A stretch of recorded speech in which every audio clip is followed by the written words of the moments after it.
Oi pessoal, tudo bem?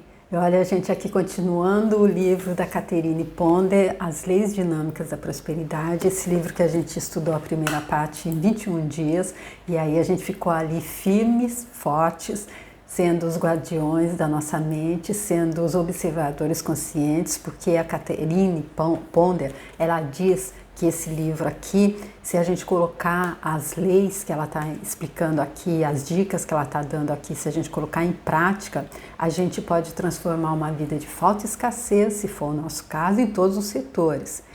Em uma vida de abundância plena em todos os setores, ou seja, a plenitude da abundância que Deus está sonhando para a gente.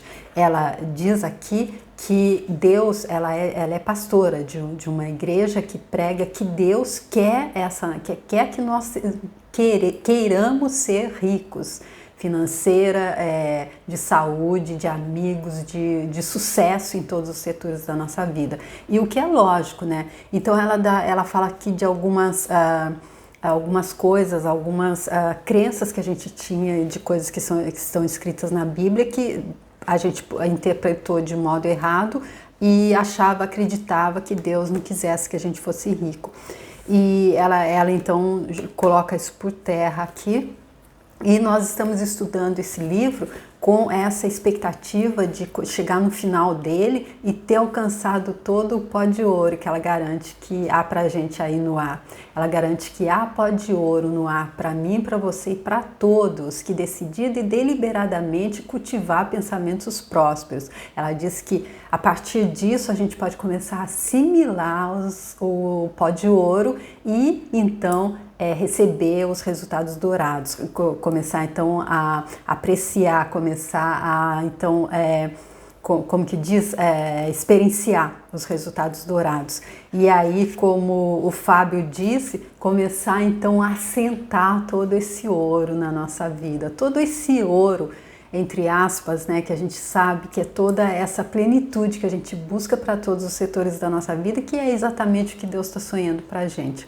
E ela diz também, uma das frases que ela deu lá no capítulo das afirmações, que a partir de agora tudo e tudo me faz prosperar e eu faço prosperar a tudo e a todos. Tudo e todos nos fazem prosperar e nós fazemos prosperar a tudo e a todos. E é com nesse modo expectativa positiva que a gente continua estudando esse livro tão cheio de energia positiva, de energia de prosperidade, como ela já disse aí no início da segunda parte, que todas as pessoas que estavam ali na energia desse livro durante o tempo que ele estava sendo concebido foram agraciadas com muito pó de ouro. E aí o último capítulo aqui que ela estava falando, ela conclui com essa frase aqui: o poder infinito e ilimitado que criou o universo agora está operando em mim e por meio de mim. Tudo que é para o meu mais alto bem, tanto em termos mentais e físico, quanto nos meus assuntos pessoais. Dou graças porque sou divinamente equipado para realizar grandes coisas e com facilidade. E aí o próximo capítulo é a saúde e o pensamento próspero. Mas antes de passar esse capítulo, eu queria só trazer aqui para vocês um trechinho que eu recebi do professor Hélio Couto, que vem confirmar, vem potencializar mais ainda essa última frase que ela está dizendo aqui, olha. O todo está presente em tudo o tempo todo. O todo orienta a todos, desde um quark até um aglomerado de galáxias. Não cresce um fio de cabelo sem que o todo permita ou queira. Nenhum elétron se move sem que o todo esteja emanando, sabendo, permitindo, orientando. Todas as amebas dependem do todo para viver. Nenhum macaco pula da árvore sem que o todo cuide dele. E assim por diante. E aí, olha gente, aqui ele dizendo esse trechinho aqui do professor Hélio Couto, que mostra que aquela coisa também, que não cai uma folha de uma árvore sem que Deus, o todo, não esteja sabendo. É lógico que o todo nos deu o nosso livre-arbítrio, e é por isso que às vezes a gente pensa que as coisas estão descontroladas, a gente vê pessoas que parece que estão num sofrimento que a gente pergunta, mas meu Deus, por que essa pessoa... O livre-arbítrio dela, enquanto ela fez uma escolha que fez com que ela agora esteja vivenciando isso. E aí ele diz aqui também, olha, que nada acontece sem que o todo permita, e o livre-arbítrio também é uma permissão do todo, e as consequências do livre-arbítrio são previstas e são permitidas que aconteçam para o aprendizado do ser, seja ele uma ameba, um ser negativo, um anjo, etc. Então, gente, aqui fica claro que é todo mundo acordando, como a consciência que conversa lá com Neil Walsh no livro Conversando com Deus. Ele diz, nós já sabemos tudo enquanto seres infinitos que somos, mas esquecemos. Foram colocados véus diante dos nossos olhos, como diz o livro, como Mirdad explica lá no livro de Mirdad. Ou seja, foi um chá de esquecimento. Então, para a gente estar recordando, Deus achou que seria mais interessante que cada um fizesse no seu tempo. Então, cada um com o seu livre-arbítrio, porém, Deus está permitindo para todos, Deus está permitindo para pode ser um ser, seja ele uma ameba, seja ele um ser negativo ou seja ele um anjo. Então, para Deus não tem diferença, porque Ele sabe que são todos criaturas dele. Então, que é cada um no seu tempo, cada um vai levar o tempo que for. Esse que é um ser negativo, ele ainda vai passar um tempinho antes desse que é um anjo, desse que já passou dessa fase. Então, é isso que eu acho interessante que nós possamos estar entendendo, para que a gente possa perceber que se depois do final desse livro a gente ainda continuar no mesmo estado de falta e escassez, a gente deve então pensar naquilo que disse Einstein. É possível continuar cultivando o pensamento negativo, continuar pensando, fazendo parte de conversas que não levam a nada, como ela disse aí, continuar fomentando raiva, ressentimento e mágoa, continuar no não perdão, continuar vivendo das dores, se alimentando das dores do passado e temendo o futuro e querendo que aconteça alguma coisa diferente. Então, né? Porque eu acredito que tá tudo aí, a gente recebe, para receber a gente só tem que se abrir, ou seja, aquela outra coisa, bata e a porta se abrirá. Mas se a gente fica do lado de fora chorando e não bate, poxa, você tem que levantar e bater, não adianta ficar no chão rastejando, né? Tá bom? Olha, gente, esse capítulo aqui é o 19, a saúde e o pensamento próspero. Entre as grandes bênçãos da vida, com certeza está a saúde. Sem ela, nada mais tem importância. Com boa saúde, todas as outras bênçãos são também intensificadas. Tendo aconselhado pessoas com diversos problemas, estou convencida de que nosso pensamento afeta diretamente nossa saúde. Muitas pessoas com saúde ruim, devido à preocupação com problemas financeiros, consideram quase misteriosa a rapidez com que melhoram à medida que a situação financeira delas também melhora. Olha só, gente, aquela coisa, preocupação traz doença física. Se a gente fica cultivando, fica com medo do que vai acontecer no futuro, se a gente fica na ansiedade, isso faz com que a nossa pressão se altere, isso faz com que a gente tenha, sei lá, mais o que ali no fígado, ou nos rins, ou o corpo é aquela coisa, se a cabeça não ajuda, o corpo padece. Se a gente continua com a cabeça cheia de coisa que vai nos trazer preocupação, cheia de dúvida, cheia de não se abrir e acreditar na providência. Então chega no físico, né?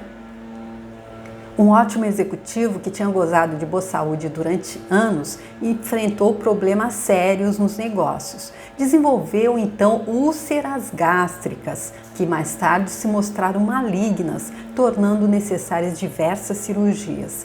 Agora ele está a caminho da recuperação, que os médicos garantem ser possível. A mulher dele, no entanto, declarou recentemente que cada vez que ele tem uma perda financeira, precisa voltar a ficar de cama. Porém, quando recebe boas notícias sobre os assuntos financeiros, o espírito dele se eleva e ele goza de uma felicidade normal. Os estudos relacionados à medicina psicossomática e a cura holística são avanços fantásticos, ajudando pessoas a perceber quão fortemente os estados mentais delas influenciam as condições físicas. E aqui há que se ressaltar, olha, sempre que ele tinha aqui que ele estava com alguma perda financeira. Então ele é aquele que perguntou para Jesus Cristo o que eu devo fazer para te seguir. Ele desvenda tudo que é seu, mas não porque o rico não pode entrar no céu, não, simplesmente porque ele era escravo, ele estava sendo dominado pela riqueza, ele estava apegado ao dinheiro, e é a mesma coisa que acontece com essa pessoa que ele está dizendo aqui. Assim que tem um problema financeiro, ele já fica de cama. Por quê? Porque ele tem medo, ele sabe que vai faltar, é só ele que provê para ele não tem ninguém por ele, então ele tem que ficar de cama. Mas aquele que sabe que Deus é um Pai amoroso e generoso, ele sabe que hoje ele está com menos, amanhã ele vai estar com mais, porque é assim na lei das polaridades, na lei da compensação. É dessa forma, e que o universo é regido por leis. O pensamento próspero é o pensamento saudável. Como já dito, você pode se considerar próspero se experimenta paz, saúde e plenitude em seu mundo. Em outros capítulos, discutimos técnicas para desenvolver o pensamento próspero, assim como garantir paz de espírito e sucesso financeiro. Agora vamos considerar atitudes que têm por objetivo cuidar da sua saúde. Um pensador próspero sabe como se libertar de hostilidades, ressentimentos, críticas e emoções negativas. Ele busca um pensamento equilibrado que reflita a disposição de vencer. Com frequência, a depressão mental e uma sensação de derrota causam má saúde. Uma senhora enfrentou um prolongado resfriado que durou um ano. Verão ou inverno, ele permanecia. Ela estava começando a imaginar se não havia algo mais que um simples resfriado, pois este parecia incomum demais. O médico, todavia, disse-lhe que não encontrou nada de errado com ela, nada que explicasse tamanho resfriado. Mas havia algo irritando esta senhora, provavelmente alguma coisa duradoura, e por isso pedia a ela que se lembrasse de tudo o que acontecera na vida dela antes do surgimento do resfriado. Depois de alguns minutos de conversa, ela disse que tinha um bom emprego, de que gostava. Sem aviso ou sem consultá-la, o empregador a transferiu para outro departamento. Lá achou o trabalho desagradável e irritante. Por causa da idade, temia perder o emprego se protestasse. Assim, ela suportou a transferência de setor e toda a desarmonia decorrente, mudando-se para o novo departamento junto a seus briguentos colegas de trabalho. Isso aumentou o intenso ressentimento e rebelião interna. Não é de se admirar que a irritação interior tenha se manifestado como um resfriado bastante persistente. Eu sugeri que ela começasse trabalhando o próprio pensamento para superar a sensação de desesperança, impotência e derrota, adotando uma atitude vitoriosa, usando estas ideias. O amor divino e a sabedoria vão à minha frente, tornando o meu caminho fácil e bem-sucedido nesta situação. A solução divina agora aparece rápida e facilmente, e eu sou guiada, curada e abençoada. Durante vários dias, ela alimentou na mente essas ideias, recebendo em troca uma sensação de paz que não sentia havia um ano. Justo quando pensou em falar com o chefe para explicar a insatisfação e pedir uma nova transferência, algo interessante aconteceu. Uma nota no quadro de avisos convidava os empregados que desejassem transferência a falar com a gerência, que estava considerando algumas mudanças. Eis a oportunidade de declarar os desejos, que foram concedidos.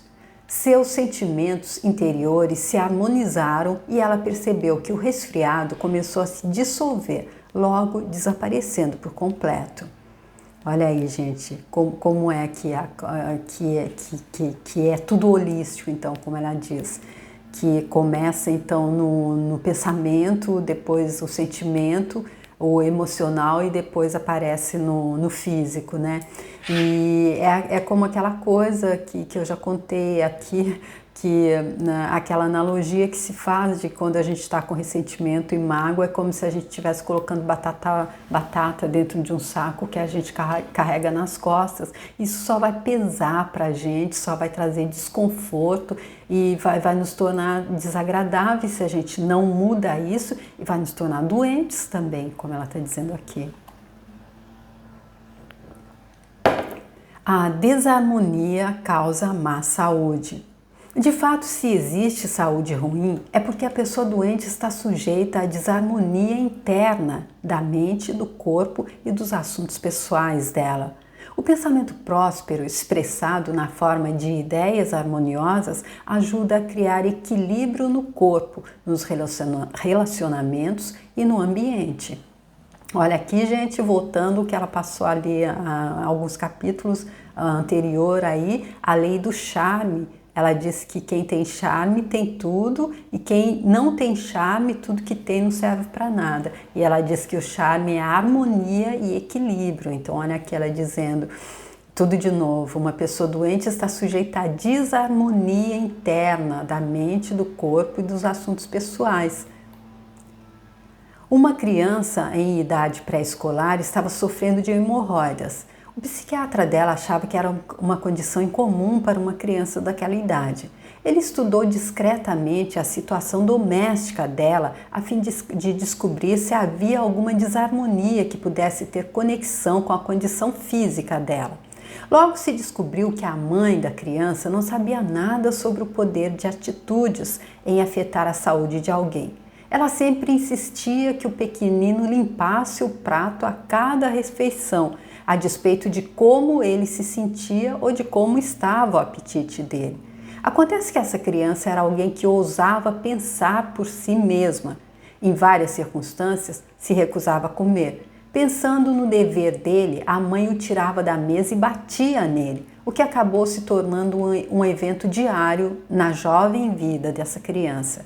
Era surpreendente que ela não tivesse desenvolvido uma condição mais séria que hemorroidas. Depois que a mãe concordou em se tornar mais harmoniosa e menos severa nas exigências com seu filho, o tratamento médico começou a trazer resultados favoráveis. Brigas, rixas, contendas ou confusão na atmosfera diária da vida da pessoa se refletem na saúde dos envolvidos.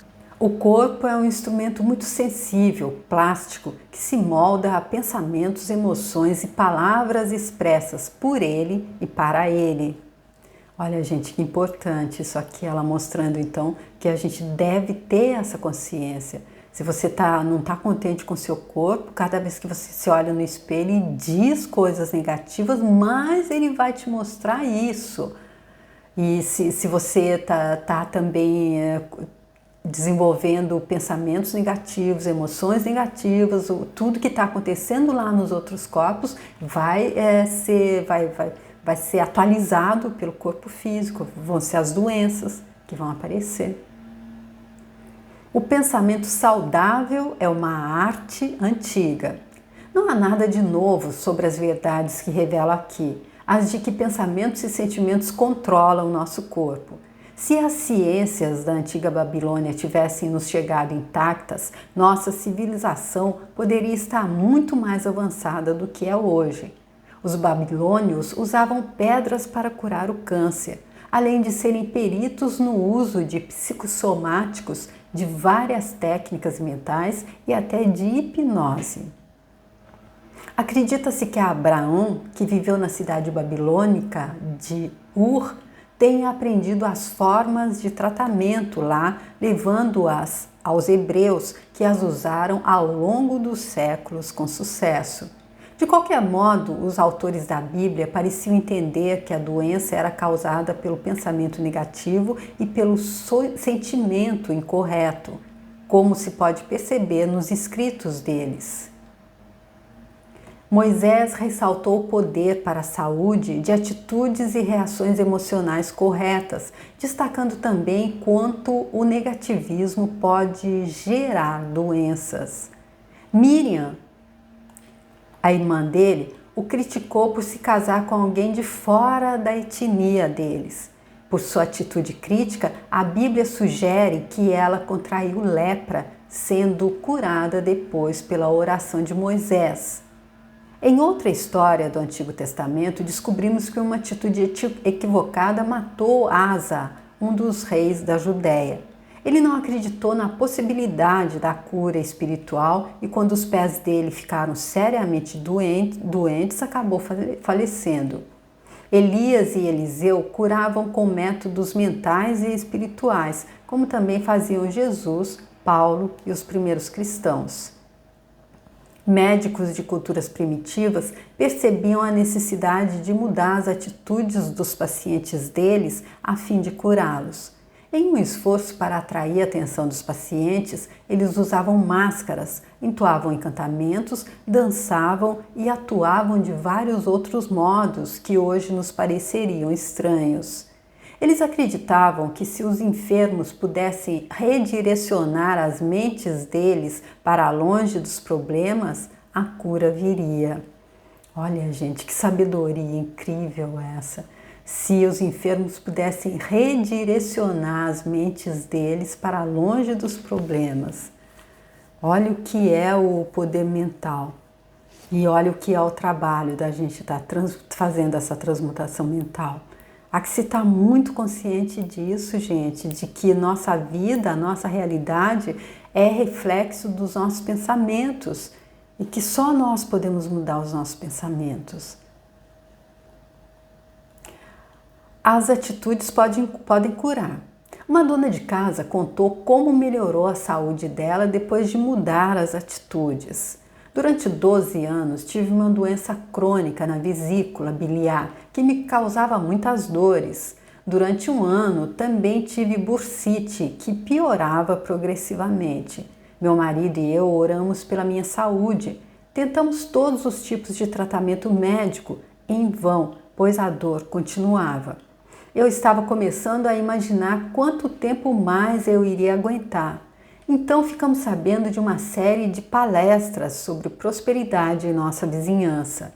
Depois de ouvir a primeira delas, que era sobre prosperidade e não sobre cura, entendi melhor como pensar de forma vitoriosa. Percebi que de algum modo a dor em meu corpo ainda poderia ser banida. Pela primeira vez em meses, tanto eu quanto o meu marido tínhamos nos sentido elevados e inspirados. E então aconteceu. Uma semana depois que ouvimos a palestra, minha doença desapareceu e a dor da bursite também. Eu agradeço a Deus todos os dias pelas atitudes edificantes que abriram caminho para que a cura se manifestasse em meu corpo. Olha que bonito esse depoimento, né? E a conclusão, eu agradeço a Deus. E o agradecimento é uma das armas para a gente conseguir a cura, para a gente conseguir essa nossa transmutação mental. Em outro caso, uma mulher quebrou o braço. Embora ela tenha cicatrizado bem, continuou duro e dolorido, a ponto de ela não poder dirigir para as palestras de prosperidade, tendo de contratar um motorista. Uma semana depois, apareceu para a palestra dizendo com alegria que a dolorida rigidez havia ido embora, depois que ela ousara pensar definitivamente sobre o sucesso e a prosperidade como seus direitos divinos. Ela dirigia o carro a semana toda e foi sozinha às outras palestras, depois dessa, sem qualquer dor. Aprendera que o pensamento próspero expande todo o ser com um bem novo e ilimitado, incluindo a área da saúde. Olha, gente, não, nunca é tarde, tá repetindo. O pensamento próspero expande todo o ser como um bem novo e ilimitado, incluindo a área da saúde. Ou seja, porque se a gente quer alcançar a prosperidade financeira, mas a gente está doente, não adianta nada. É como aquela coisa que dizem que as pessoas passam a vida trabalhando para juntar dinheiro para no final pagar o médico, porque aí já não tem mais saúde. Então, o que adiantou essa prosperidade financeira? E se a gente entende isso e muda a nossa forma de pensar, e a gente tem saúde, tem dinheiro, e tem tudo mais, sucesso em todos os outros setores. Uma causa emocional de câncer. Por toda parte vemos a necessidade de transformar emoções negativas se quisermos ser saudáveis ou reconquistar a saúde. O câncer já foi descrito como a doença do ódio. Aqueles que a contraem muitas vezes carregam um ódio secretamente, de modo que nunca se suspeite do turbilhão emocional pelo qual alguns pacientes de câncer estão passando. Uma vez conversei com um homem que se fez sozinho na vida, tendo dado muito duro para chegar ao topo. Ele conseguira chegar lá sendo muito admirado e respeitado por centenas de pessoas. As realizações financeiras dele, as contribuições de tempo e talento a muitas organizações cívicas da comunidade e o dedicado trabalho dele à igreja o fizeram ser muito elogiado. No ápice da carreira, porém, ele foi informado de que tinha câncer. Cirurgias estenderam a vida dele por vários anos. Perto do final, ele conversou comigo sobre a condição dele. À primeira vista, parecia que um destino cruel o tinha atingido, justamente no auge. Contudo, uma observação mais atenta revelou que ele tinha sido casado várias vezes, que cada casamento havia terminado em divórcio, seguindo-se uma amarga hostilidade e que ele detestava a atual esposa. Se ela fosse realmente tão má quanto ele alegava, ele até poderia ter razões para os sentimentos, pois ela teria feito da vida dele um inferno. Porém, por causa do sucesso nos negócios, ele sentia que o divórcio ou mesmo uma separação poderia prejudicar a carreira dele. Então continuava vivendo com ela em um estado de miséria abjeta, ano após ano. Além disso, como frequentemente acontece em situações assim, ele tinha se envolvido com outra mulher, buscando o amor e a compreensão que sentia não estar recebendo da esposa. Essa outra era uma executiva que tinha enviuvado e estava solitária. Conforme o caso de amor dele se desenvolveu, ela ficou tão frustrada por não poder se tornar a esposa que a própria saúde dela declinou. Junto com o desenvolvimento de uma série de problemas, ela procurava alívio emocional na bebida e nas drogas. Ficou tão confusa que no devido tempo a mente dela não funcionava mais da mesma forma e ela perdeu uma série de bons empregos. Olha, gente, quanta tragédia, né? Por causa do ódio. E também por causa, mais uma vez, ele acredita que se ele se separa daquela que ele odeia, ele não vai ter mais sucesso profissional, então ele não vai ter dinheiro, então para isso ele se condena a continuar nessa vida. A única pessoa que parecia relativamente não afetada nesse triângulo era a odiada esposa. Ela permanecia calma em meio a tudo isso, sem ter contraído o ódio ou o turbilhão emocional do marido ou da outra. O marido me disse que não podia perdoá-la nem as suas ex-esposas pela infelicidade que elas tinham trazido à vida dele. Recusou-se a tentar qualquer um dos métodos de cura mencionados neste capítulo ou a invocá-los por meio do perdão. Percebi que quando ele falava da esposa, ela parecia espalhar um veneno invisível. Era como se a própria atmosfera da sala se tornasse pesada com o ódio venenoso. Ele continuou odiando a mulher até que enfim teve de retornar ao hospital para outra operação, que foi a última. As palavras finais dele foram uma maldição sobre a esposa. O ódio dele, na verdade, o matou. Olha aí, então, um exemplo daquilo que a gente sempre ouve dizer. Odiar, ter raiva de alguém é tomar veneno esperando que a pessoa morra, não é? E aquela coisa também, aqui a gente pode ver um outro exemplo. Ele casou tantas vezes, quando nenhuma deu certo, e ele sempre colocava a culpa nelas. Ele não estava buscando nele o que estava fazendo acontecer isso. Porque se nós criamos a nossa realidade e a gente casou uma vez, não deu certo, a segunda não deu certo, a gente está atraindo aquele tipo de pessoa que não dá certo, como seria se a gente começasse a pensar como é o que há em mim que está me fazendo criar essa realidade? Quais são as memórias negativas que eu estou trazendo, que estão fazendo criar, se atualizar essa vida que não está dando certo, que não estão me deixando ter um relacionamento amoroso estável com ninguém, satisfatório com ninguém. E usar o Ho'oponopono, divindade limpa em mim o que está contribuindo para isso, purifica, limpa em mim. E eu te amo, obrigado, ou as 4 fases, eu te amo, eu sinto muito, por favor, me perdoa, obrigado. Ou seja, se responsabilizar. Se está acontecendo na nossa vida, somos nós que estamos criando, não é o outro. A outra mulher não foi ao funeral suportando o luto sozinha. Com a morte do marido, a esposa não só se livrou do ódio dele, mas também herdou a fortuna. Enfim, agora era não só uma mulher livre, mas também rica, e não hesitou em gozar a riqueza. Um ano depois tinha se casado de novo e a alegria dela parecia agora garantida por segurança financeira e amor verdadeiro.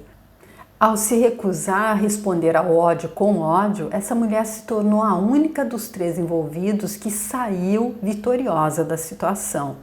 Ela é uma que entendeu então aquela lei lá, a lei do amor, quando ela diz que a única forma, a única arma eficaz para combate que nós temos e devemos usar é o amor. A gente deve então metralhar todo mundo pelas costas, pela frente com amor e não pagar ódio com ódio. Foi isso que ela entendeu e, como ela está dizendo aqui, a única que saiu vitoriosa, foi recompensada, porque é dessa forma. Se a gente continua insistindo em destilar ódio, destilar raiva, julgamento negativo e querer que a nossa vida seja positiva, que nós tenhamos relacionamentos satisfatórios, empregos bons, saúde boa, a gente está na ilusão, a gente não entendeu que é tudo regido por lei, que é Deus experienciando através da gente, mas que Ele nos deu o livre-arbítrio e que